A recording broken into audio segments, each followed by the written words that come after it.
Et bien, nous revoilà pour le deuxième tour de cette partie de Pavlov House. Donc, je recommence avec 4 cartes de commandement russe. Voilà, que je vais vous montrer. Pas de chance. Je recommence avec un Fog of War. Et puis, j'ai ça à ma disposition. Alors, j'ai quand même ça, c'est très intéressant.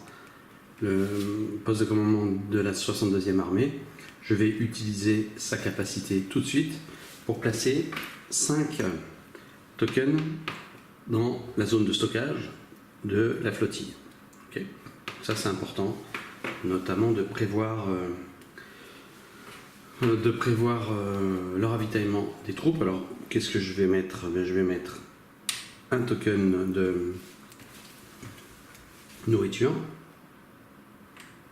3 tokens de sapeur, ça va vraiment être utile,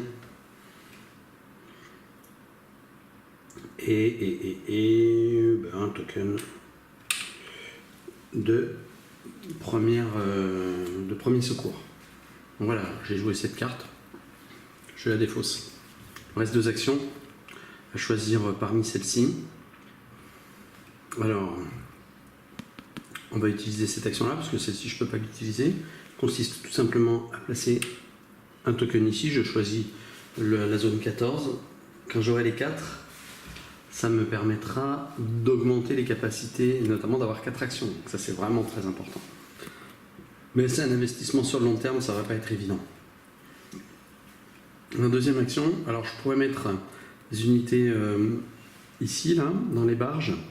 Le risque, c'est de trouver des shtukas là qui me détruiraient tout ça.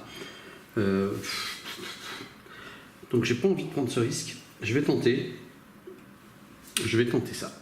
Voilà. Donc j'augmente mes capacités de communication. Cela termine, vous voyez que c'est très très rapide, la phase de commandement russe. On va passer aux Allemands et habituellement on tire 3 cartes qu'on révèle une à une. Donc première carte, et bien vous voyez, bombardement de Stalingrad. Alors là j'ai 3 shtukas qui arrivent, aucun token, donc on va subir les 3 attaques. À chaque fois je tire 3 dés. C'est parti pour le premier. 5, 4, 9, 10, 11, 12. Donc c'est la zone 12 qui va prendre, c'est donc cette zone-ci. Premier, deuxième. 9. 9, c'est ici. Donc, vous voyez, mes régiments anti-aériens prennent un petit peu cher. Troisième. Je tombe sur un 7. Et voilà, c'est ce que je craignais.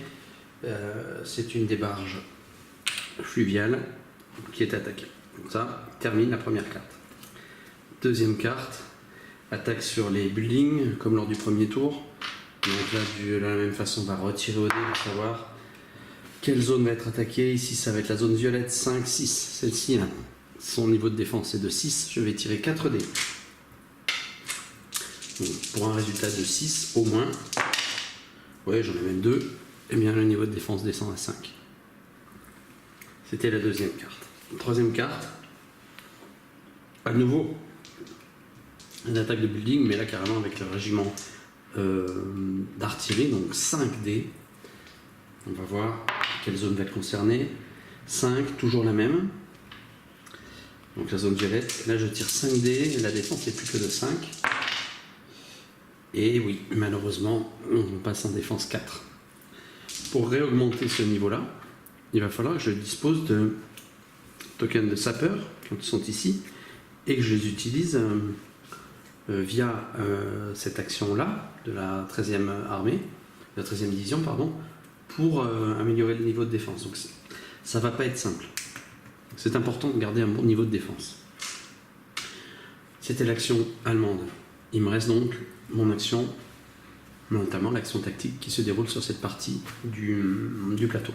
Donc je peux déplacer 3 soldats de la zone des réserves ou même à l'intérieur, sauf ceux qui sont fatigués, comme Pavlov ici. Alors, que va-t-on faire? Pour le moment, j'ai assez peu d'Allemands, c'est assez peu embêtant.